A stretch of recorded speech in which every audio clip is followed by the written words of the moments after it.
આ અમારો ટેન્ટ છે, દબંગ જેવું એનું નામ છે, ડુગંગ.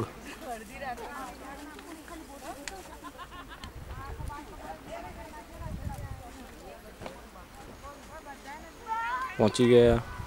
સવારે નાસ્તો કરી લીધો, બપોરે જમવાનું, સાંજનું લીંબુ શરબત. આ એ જગ્યા છે જ્યાં અમને જમવાનું, નાસ્તો, લીંબુ શરબત વગેરે બધું આપે છે. બપોરના જમણ પછી, લીંબુ શરબત પછી હવે હનુમાન દાંડી મંદિર તરફ અમે આગળ વધીશું. આ બધી જુદી જુદી ટેન્ટ્સ છે. આ રેસ્ટ એરિયા છે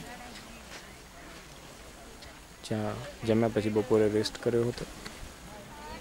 અને આ તમે જોઈ રહ્યા છો એમ અફાટ દરિયો છે. અમારા ટેન્ટ્સની બંને તરફ દરિયો દરિયો.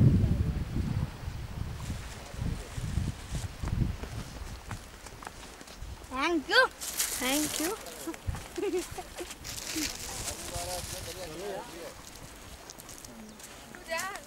टॉर्च क्या है?